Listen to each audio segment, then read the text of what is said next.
کہ جس نے 10 سال پاکستانی قوم کے نوجوانوں کو گمراہ کیا، ہرا پاسپورٹ میں اونچا کروں گا، میں قومی غیرت کا مفتی اعظم ہوں، آج وہ قومی غیرت کا خود ساختہ مفتی اعظم پاکستانی غیرت کا جنازہ نکال رہا ہے، ہر فورم پہ ہمیں بے عزت کر رہا ہے، ملک کی معیشت کو تباہ کر دیا ہے اور ایک ایک ادارے کو اس طرح تباہ کر رہا ہے جیسے ایک بچہ جب کھلونا چلا نہیں سکتا، اسے کھلونا چلانا نہیں آتا تو وہ غصے میں آ کے جھنجھلاہٹ سے اس کھلونے کو دیوار پہ پٹکتے اور توڑ دیتا ہے۔ عمران خان سے یہ حکومت چل نہیں رہی، یہ نظام چل نہیں رہا، اور ایک ایک کر کے یہ ہر قومی ادارے کو دیوار پہ پٹک کر توڑ رہا ہے اور تباہ کر رہا ہے۔ جب ادارے تباہ ہوتے ہیں تو پھر ریاست اندر سے امپلوڈ کر جاتی ہے، ریاست کو پھر ٹوٹنے سے کوئی نہیں روک سکتا۔ عمران خان سپریم کورٹ پہ بھی حملہ آور، عمران خان الیکشن کمیشن پہ بھی حملہ آور، عمران خان اسٹیٹ بینک پر بھی حملہ آور، Imran Khan higher education commission پہ بھی حملہ آور، عمران خان پارلیمنٹ پر بھی حملہ آور، عمران خان صوبائی خود مختاری پہ بھی حملہ آور، عمران خان پاکستان کی معیشت پہ بھی حملہ آور۔ وہ خدا کے بندے کوئی چیز تو چھوڑ دو، کہیں یہ نہ پتہ چلے کہ کسی دن تم نے پاکستان کے ایٹمی پروگرام کا بھی سودا کر دیا چونکہ IMF کی قسط لینی تھی۔ ہمیں تو اب یہ ڈر لگ گیا ہے کہ کسی دن پتہ چلے گا کہ ایٹمی پروگرام کا بھی کچھ سودا ہو گیا ہے چونکہ جناب IMF کی قسط لینی تھی، وہ قسط لینے بغیر ہم دیوالیہ ہو جاتے ہیں۔ پاکستان کے جہاز کرک ہو رہے ہیں۔ پاکستان کی کبھی سنا تھا تاریخ میں افریقہ کے کسی ملک کا جہاز نہیں کسی بیرونی ہوائی اڈے پہ کرک ہوتا، اس شخص نے وہ کام بھی کرا دیا۔ پاکستان کے ہائی کمیشن کے اکاؤنٹس کرک ہو گئے اور اب پتہ چلا ہے کہ براڈ شیٹ کی فائلیں غائب ہو گئی ہیں۔ براڈ شیٹ کی وہ فائلیں غائب ہوئی ہیں جن میں عمران خان اور شہزاد اکبر کی براڈ شیٹ سے ملاقاتوں کے تذکرے تھے، جہاں عمران خان کی حکومت کا ثبوت تھا، وہ فائلیں آج غائب کر دی گئی ہیں۔ کوئی پوچھنے والا ہے، کوئی تحقیقات کرنے والا ہے کہ وہ فائلیں کون اٹھا کے لے گیا، کیوں وہ فائلیں چلی گئیں؟ آج پاکستان کے قومی مفادات داؤ پہ لگ گئے ہیں صرف اس لیے کہ جو 2018 کی غلطی ہوئی ہے اس کو غلطی ماننے کے لیے تیار نہیں ہے، اور اس 2018 کی غلطی کے دفاع میں پاکستان کی مالیاتی خود مختاری جاتی ہے تو جائے، کشمیر کا سودا ہوتا ہے تو ہو جائے، ہم نے غلطی نہیں ماننی۔ جنہوں نے غلطی کی ہے اب بھی وقت ہے کہ غلطی مان لیں۔ آج پاکستان کے 22 کروڑ عوام وہ سوال کر رہے ہیں جو نواز شریف نے کیا تھا تو اس کا مذاق اڑایا تھا۔ جب نواز شریف نے پوچھا تھا کہ مجھے کیوں نکالا ہے تو اس کا مذاق اڑایا تھا۔ آج 22 کروڑ عوام یہ پوچھ رہے ہیں کہ وہ حکومت جو اس ملک کو ترقی دے رہی تھی، جس نے بجلی کا بحران حل کیا، جس نے لوڈ شیڈنگ کو ختم کیا، جس نے دہشت گردی کو ختم کیا، جس نے سی پیک کی 29 ارب ڈالر سرمایہ کاری لا کے پاکستان کو عزت دی، اس حکومت کو کیوں نکالا؟ ہے کوئی بتانے والا کہ دھاندلی کے ذریعے اس حکومت کو کیوں نکالا گیا کہ جس حکومت نے پاکستان کی عزت بحال کی، پاکستان کو اپنے پیروں پہ کھڑا کیا، سی پیک جیسا منصوبہ چلا کے دکھایا؟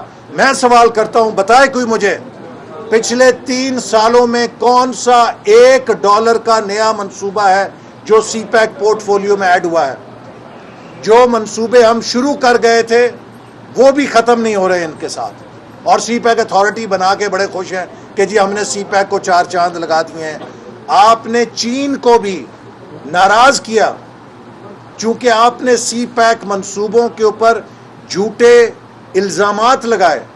وہ دوست ملک جو آپ کے ساتھ کھڑا ہوا مشکل وقت میں، آپ نے اس کو کہا کہ کرپشن کی ہے سی پیک کے منصوبوں کے اندر۔ سعودی عرب کو آپ نے ناراض کر دیا۔ کون ہے آج آپ کے ساتھ؟ خارجہ پالیسی تباہ اور امریکہ کے صدر 40 ممالک کو بلاتے ہیں دنیا سے. نیپال، اس میں بھوٹان بھی ہے، اس میں بنگلہ دیش بھی ہے، اس میں انڈیا بھی ہے جنوبی ایشیا سے.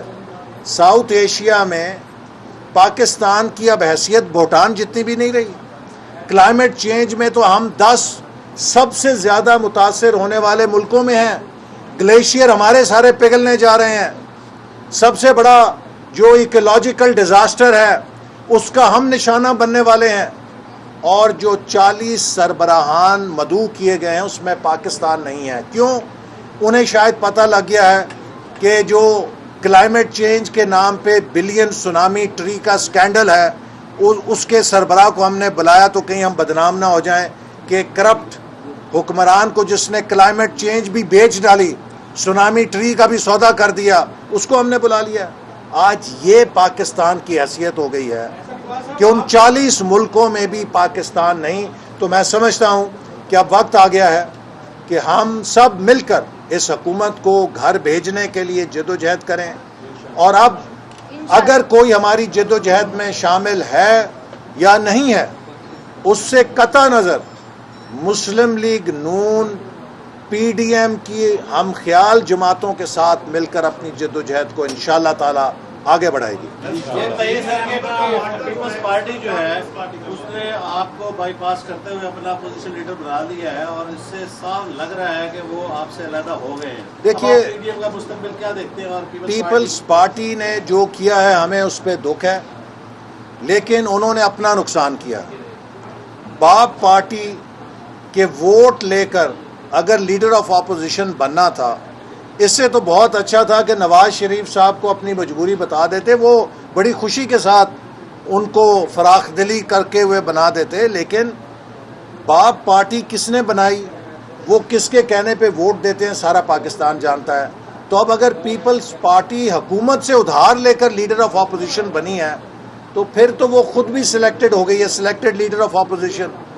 یہ فیصلہ گھاٹے کا ہے یا فائدے کا ہے یہ خود وقت بتائے گا. لیکن ہم سمجھتے ہیں کہ پیپلز پارٹی نے پی ڈی ایم کی جد و جہد کو شدید دھچکا لگایا ہے. لیکن یہ دھچکا پی ڈی ایم کو نہیں لگا، خود ان کو لگے گا.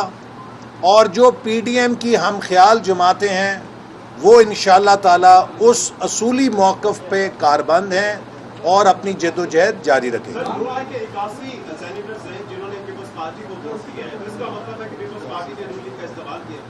دیکھیے یوسف رضا گیلانی صاحب قابل احترام ہیں اور میں نے یہ سوال اٹھایا کہ گیلانی صاحب پی ڈی ایم کے نہ صرف 81 مسلم لیگ نون کے بلکہ پی ڈی ایم کے دیگر ووٹ لیے بغیر سینیٹر منتخب نہیں ہو سکتے تھے. اور اگر سینیٹر ہی نہ ہوتے تو لیڈر آف اپوزیشن کہاں سے بننا تھا یا چیئرمین کا الیکشن کہاں سے لڑنا تھا. تو ان کا یہ جمہوری اخلاقی فرض تھا کہ انہوں نے جو بھی قدم اٹھانا تھا اس سے پہلے وہ پی ڈی ایم جماعتوں کو اعتماد میں لیتے. انہوں نے کسی کو اعتماد میں نہیں لیا اور یہ میں سمجھتا ہوں کہ بد عہدی ہے جو انہوں نے اپنے ووٹرز کے ساتھ کی ہے. اچھا یہ آپ نے تمام ملک کے حالات کافی خراب ہے معاشی طور پر کشمیر کے معاملے پر، اس کا ذمہ دار صرف اور صرف آپ نے عمران خان کو قرار دیا. کیا صرف عمران خان ہی خراب تھا؟ ساری ذمہ دار ہے. دیکھیے عمران خان اس تباہی کے ذمہ دار ہیں اور جو بھی عمران خان کی حکومت کو کندھا دینے والے ہیں وہ بھی ذمہ دار ہیں. ابھی آپ کہہ رہے تھے کہ عمران جو ہے وہ قوم سے معافی مانگ گیا، اس کا مطلب یہ ہے کہ آپ کے یہاں یا پی ایم کے یہاں معافی کا خانہ موجود ہے؟ کس چیز کا؟ قوم سے معافی مانگے. ہم نے تو قوم سے کہا ہے قوم سے معافی مانگے. دیکھیے یہ جو 2018 میں ہماری حکومت کو نکالا ہے ہمیں کیا نقصان کیا؟ ہم تو چلیں ذمہ داریوں سے بچ گئے، لیکن یہ اجاڑا پاکستانی قوم کا ہوا ہے، پاکستان کے نوجوانوں کا ہوا ہے جن کا مستقبل ان سے چھینا گیا ہے. تو جنہوں نے بھی یہ کھیل کھیلا تھا انہیں پاکستانی قوم سے معافی مانگنی چاہیے کہ ہم سے غلطی ہو گئی اور ہمیں اس سے سبق سیکھنا چاہیے. اگر اس غلطی پہ اصرار کیا اور جاری رکھا تو ہم اس دلدل میں پھنس جائیں گے جہاں پہ پھر جیسے آج اسٹیٹ بینک کا سودا کیا ہے